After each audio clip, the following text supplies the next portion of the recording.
अस्सलाम वालेकुम दोस्तों, मेरा नाम है अली और मेरा हमेशा की नाम जुदा दाऊद और आप देख रहे हैं जिस क्रिकेट लवर अली शो को कैसे देखना तो दूसरे लोगों से बात करने जा रहे हैं। बात करेंगे जी आज आपके साथ टॉप क्रिकेट न्यूज का सेगमेंट है, उसको शेयर करेंगे। नंबर 1 पे लोगों से बात करने जा रहे हैं, हमारे पास अपडेट आ रही है। वो अपडेट आ रही है कि शाहिद खान अफरीदी ने बात की है, क्या वो पीसीबी चेयरमैन बनना चाहते हैं या नहीं, क्या कहानी वो आपको बताएंगे। इफ्तिखार अहमद ने रिजवान के हवाले से जो है स्टेटमेंट दिया उनकी कप्तानी को लेकर, क्या कहना है इफ्तिखार अहमद का वो आप लोग से शेयर करेंगे। बात करेंगे शुएब अख्तर को, जहां उन्होंने जो है प्रेस किया है शादाब खान के जो कप्तानी के स्किल्स हैं उनके हवाले से, क्या कहना है शुएब अख्तर का वो आप लोग से शेयर करेंगे। और बात करेंगे पाकिस्तान वुमेन्स को, जहां पर वो क्वालिफाई भी कर गए हैं और पहला डोज भी पहुंच गया भाई, यानी कि अब होगा जो हमेशा से जो हमारे साथ होता हुआ आ रहा था कि हाइब्रिड मॉडल को अपनाया जाएगा। जरा इस पर बात करेंगे। इंडिया से होस्टिंग राइट्स छीनेंगे और वो आधे कहां जाएंगे वो बात करेंगे, बड़ा संगीन मामला है। इसके बाद जो अपडेट आ रही है वो आ रही है उमर अकमल के हवाले से कि उनका स्टेटमेंट आया बाबर आजम को लेकर।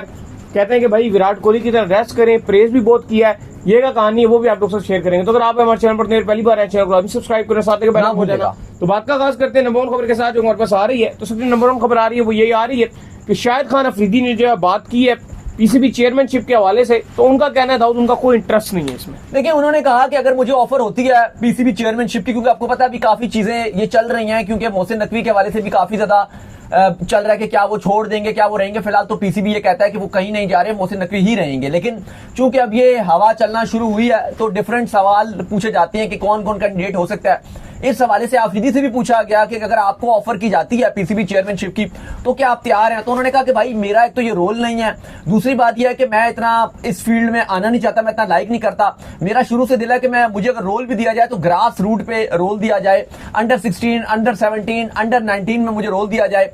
मुझे अगर ये रोल दिया जाए कि आप गिलगित से पीसीबी रोल देके आप गिलगित जाओ और वहां से कोई आप स्लॉगर्स या हार्ड हिटर पिक करके लाओ, तो वो मुझे रोल ज्यादा सूट करेगा, ज्यादा मैं लाइक करूंगा।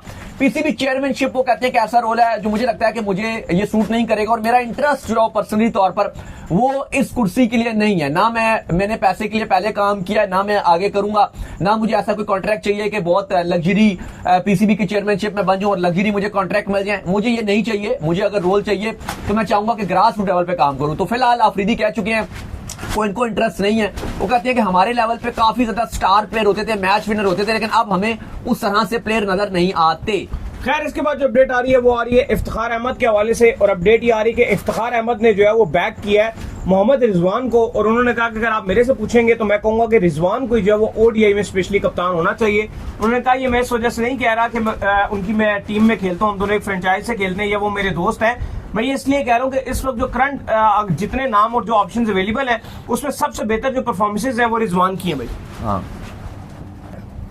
देखिए इफ्तिखार ने जो बात की अली साहब थोड़ी सी कंट्रोवर्शियल है ये, क्योंकि अगर आप देखो इस टाइम पीसीबी ये फैसला कर चुका है। और फैसला क्या कर चुका है? फैसला हमने आपको बता दिया है, एक बार नहीं बताया, काफी बार बता दिया है कि T20 में पीसीबी अब ये फैसला कर चुका है कि सलमान अली आगा उनकी कप्तानी करेंगे T20 में। और अभी आपका जो सबसे बड़ी असाइनमेंट है वो एशिया कप है, और उससे पहले आपने बांग्लादेश को होस्ट करना है पीएसएल के फौरन बाद 5 T20। सबसे बड़ी असाइनमेंट होगी, आगे T20 वर्ल्ड कप हो गया ऑब्वियसली, एशिया कप के बाद फिर आपका वर्ल्ड कप है।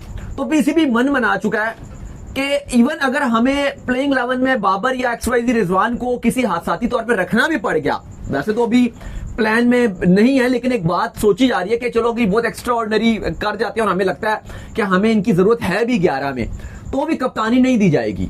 अगर ये मतलब एक पीसीबी के सेकंड थॉट है कि पहले तो फर्स्ट थॉट ये है कि हम इनको T20 में नहीं ला रहे, सेकंड थॉट ये है कि बाबर रिजवान में से किसी एक की हमें जरूरत पड़ती भी है, लेट्स सपोज बाबर की जरूरत पड़ गई या XYZ रिजवान की जरूरत पड़ ली, हारिस नहीं अच्छा कर पाते या वो इंजर्ड हो जाते हैं, तो सेकंड अगर आपके रिजवान रन भी बना रहे हैं और आप सोचते हो कि रिजवान को हम टीम के साथ रख लें तो रख भी लिया जाएगा, तो कप्तानी नहीं दी जाएगी। ये थॉट है कि कप्तान हमारा आगा ही रहेगा। अब इस सोच के साथ पीसीबी आगे मूव ऑन कर रहा है, और यहां पर एक स्टेटमेंट आता है इफ्तिखार अहमद का, और वो आपको बोलते हैं कि इस टाइम जितने पाकिस्तान में कप्तान हैं उन सब में बेहतरीन मोहम्मद रिजवान है। फिर वो कहते हैं कि मैं इसलिए ये नहीं कह रहा कि रिजवान मेरे क्लब की तरफ से खेलते हैं, पेशावर में मेरी क्लब की तरफ से खेलते हैं, या सारी फ्रेंचाइज से सेम खेलता हूं, सारी क्रिकेट हमने साथ खेली है, या मुल्तान के भी कप्तान रिजवान और मैं भी उन्हीं की टीम में हूं, और रिजवान भी चाहते थे कि इफ्तिखार उनकी टीम में पिक हो ड्राफ्ट में, मतलब रिजवान को वो चाहते थे इफ्तिखार को लेना, इसलिए भी पिक किया गया था उनको। तो इफ्तिखार ने अब ये बात तो कह दी। देखो लेकिन आपको नहीं लगता दाऊद के इफ्तिखार जो है वो थोड़ा सा गलत टाइम के ऊपर गलत बात जो है वो कह देते हैं? बिल्कुल कह देते हैं। अगर मैं इसी पे आ रहा था। अगर आप देखो जिस तरह का एक मामलात इस वक्त चल रहे हैं, मामलात अभी ये है कि रिजवान की जो कप्तानी है वो 100% ओडीआई में भी कंफर्म नहीं है, हमें ये पता है। ओडीआई में भी जा सकती है। सलमान अली आगा को वो ओडीआई में भी रेट कर रहे हैं कि यार पॉसिबल तौर पर हो सकता है कि शायद ओडीआई में भी जो आपका कप्तान बदला जाए।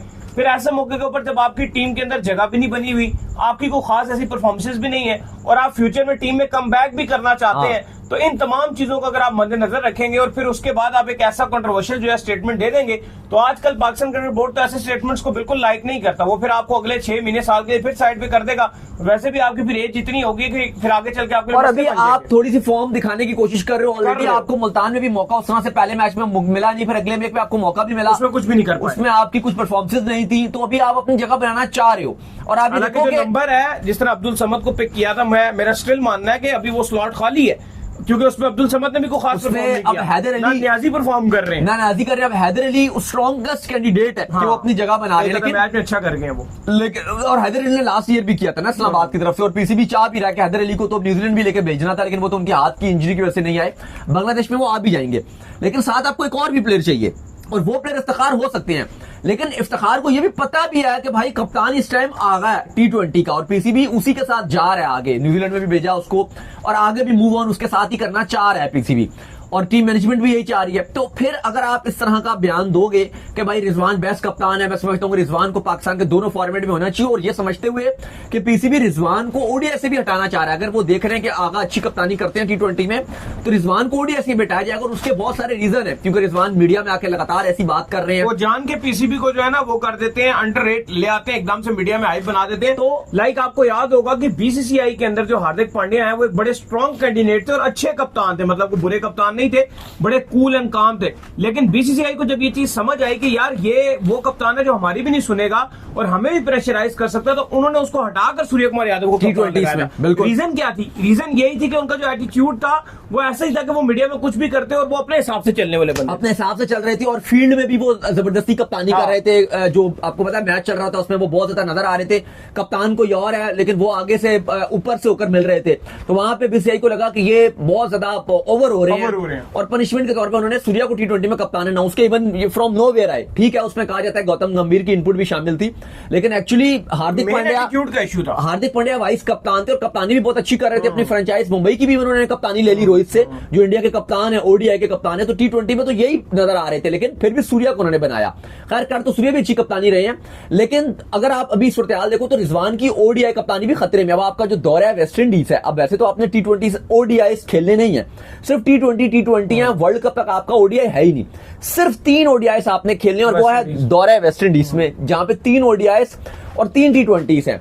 वो वाहिद आपका अगले 7 महीने में एक ओडीआई सीरीज है, वरना आपके T20 वर्ल्ड कप तक आपकी कोई भी ओडीआई सीरीज शेड्यूल नहीं है। और दूसरा आपने देखा है कि रिजवान, और उस सीरीज में भी टीम मैनेजमेंट की थिंकिंग फिर यही है कि अगर इवन रिजवान को फ्यूचर में कैरी ऑन करना भी है ना, तो उन 3 ओडीआईस में रिजवान को रेस्ट करवा के यंगस्टर्स को चांस दे देंगे ये। और दूसरा एक और चीज भी आपने देखी कि रिजवान आजकल जो है वो इवन सेंचुरी भी करते हैं या अब फेल भी हो रहे हैं, बड़ा परेशान होके जा रहे हैं वो बाहर। जब भी आपने देखा मुल्तान सुल्तान से वो आउट होते हैं, उसकी रीजन ये है कि वो बड़ी कोशिश कर रहे हैं। वो तो और भी मामलात है, उनकी टीम की फ्रेंचाइज भी लगातार हार रही है, वो कोशिश भी बहुत कर रहे हैं कि किसी तरीके से इस पीएसएल के थ्रू वो अपनी जगह जो है वो T20 के अंदर किसी तरह दोबारा बनाने में कामयाब हो जाए, जो कि मुझे लगता है कि बड़ा मुश्किल। पता है ये जो कल्चर है ना, ये वाला खत्म होना चाहिए कल्चर, और इन खिलाड़ियों को समझना चाहिए जो बाबर रिजवान के हक में आके स्टेटमेंट्स देते हैं, कल को जब ये खिलाड़ी मुश्किल में आते हैं तो वो इनके लिए कुछ नहीं करते। नहीं, आप स्टेटमेंट देखो, अब आप एक जो अगर आप इदारे के लिए काम करो और आपको आगे उसमें जगह बनानी है अपनी टीम में, तो आपका कोई रोल नहीं है कि आप एक कप्तान बना हुआ है ना। देखो अगर कप्तान ना बनाओ तो आप स्टेटमेंट दो भी दे, अगर बना हुआ है,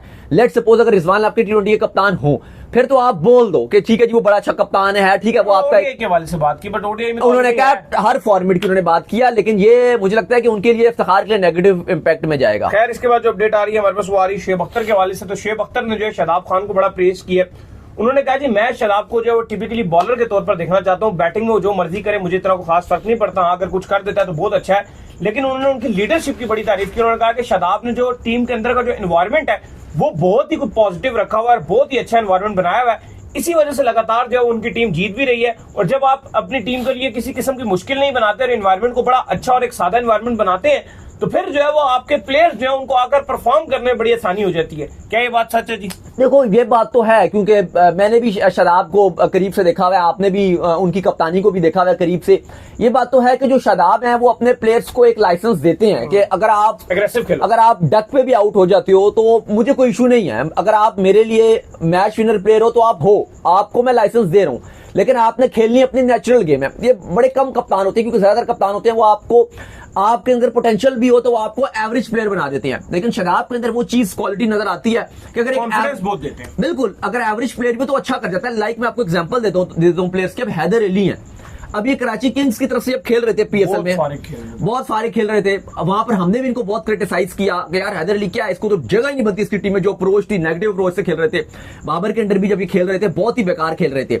लेकिन वहीं पर जब हमने देखा कि हैदर अली शादाब के अंडर आए इस्लामाबाद यूनाइटेड में, तो वो हैदर अली बदल गया। ऐसा ही है, मतलब वो हैदर अली बदल गया। आज हम उसकी तारीफ कर रहे हैं, वही जो उसको हैदर अली को बोल रहे थे कि यार इसको तो फ्रेंचाइज से भी इस टाइम निकाल देना चाहिए। जिस तरह का माइंडसेट हो गया, वो टुक टुक टुक शुरू कर देता था, इतना नेगेटिव माइंडसेट से क्रिकेट खेल रहा था क्योंकि नेचुरल गेम नहीं थी उसकी।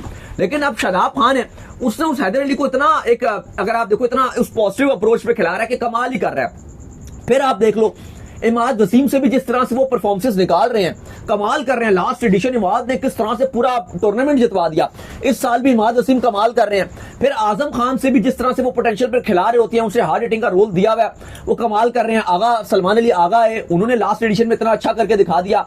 तो ये बात तो है कि शादाब की जो कप्तानी है वो उस तरह का माइंडसेट एनवायरनमेंट देते हैं। हाईलाइट ही उस आखिरी पीएसएल की वजह से एग्जैक्टली मेन। लेकिन दाऊद, मुझे लगता है कि देखो शादाब जो है वो कप्तानी की स्किल्स भी अच्छी हैं, सब चीजें अच्छी है, बट शादाब को अपनी बॉलिंग पर बड़ा फोकस करना पड़ेगा। जो मेन उनकी मेन वीकनेस आ रही है ना, वो बॉलिंग आ रही है, जिसके चलते फैंस भी उनको बड़ा क्रिटिसाइज करते हैं कि यार आप इंटरनेशनल में कैसे जगह बना पाओगे सुफियान मुकीम के और बाकियों के होते हैं, क्योंकि आपको एज अ प्रॉपर स्पिनर जो है वो इंक्लूड किया जाता है। खैर, इसके बाद जो अपडेट आ रही है हमारे पास, वो अपडेट आ रही है पाकिस्तान वुमेन्स को लेकर। तो पाकिस्तान वुमेन्स जो है वो वर्ल्ड कप के लिए क्वालिफाई कर चुकी हैं, और ये वर्ल्ड कप जो है टिपिकली इंडिया में शेड्यूल था, बिल्कुल इंडिया से बाहर चार नहीं था। लेकिन अब चूंकि एक मुआहदा तय आ चुका है पाकिस्तान और इंडिया के दरमियान के अगले चंद साल जितने मैचेस होंगे, अगर पाकिस्तान इंडिया जो एक टूर्नामेंट में खेलते हैं, तो दोनों के लिए जो हाइब्रिड मॉडल अपनाया जाएगा। अगर पाकिस्तान में भी वो इवेंट होता है या इंडिया में भी होता है, तो लिहाजा इंडिया में वो शेड्यूल है। अब इसके लिए खबरें ये आ रही है कि इसको दुबई में शिफ्ट किया जाएगा। देखें, पाकिस्तान की वुमेन्स छा गई हैं। पाकिस्तान की वुमेन्स ने वर्ल्ड कप क्वालिफायर जो लाहौर में खेला जा रहा है, मैं भी जब पिछले हफ्ते लाहौर गया था तो क्वालिफायर चल रहे थे लाहौर में, फैंस बिल्कुल भी नहीं आ रहे थे, लेकिन हमने देखा कि हमारी वुमेन्स ने उसके बावजूद भी अपना होम एडवांटेज भरपूर अवेल किया।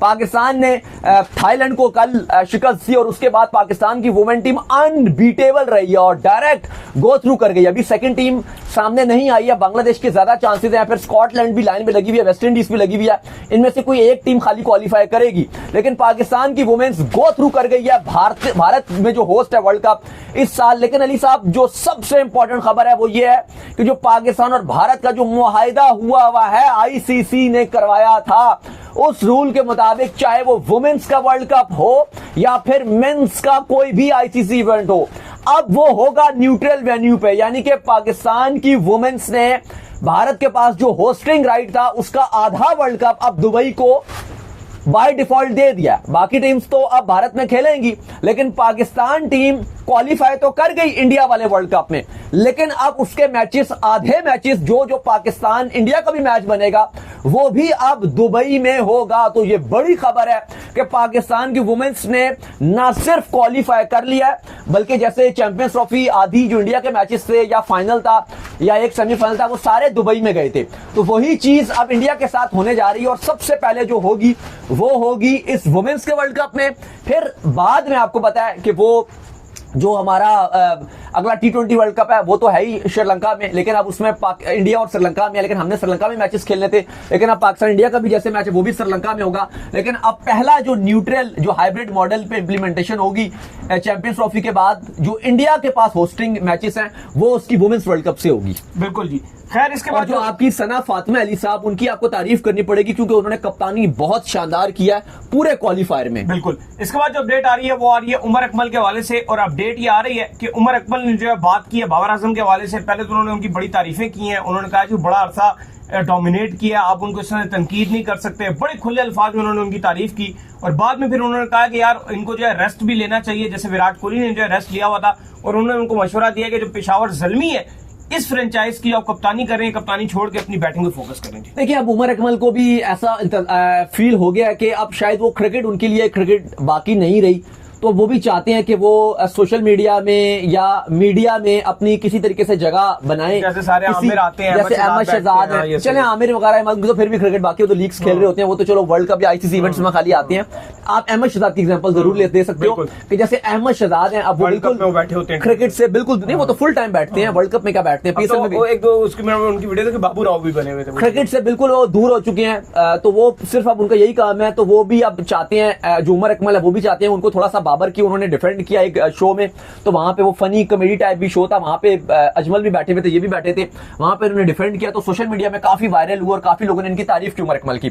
उमर अकमल को लगा कि ये तो कहानी ठीक गई है, ये तो मैंने अच्छा स्टैंड लिया बाबर के लिए, तो बड़ा मुझे अवाम ने पसंद किया, तो फिर उन्होंने दोबारा से अब जो है वो ये शुरू कर दिया।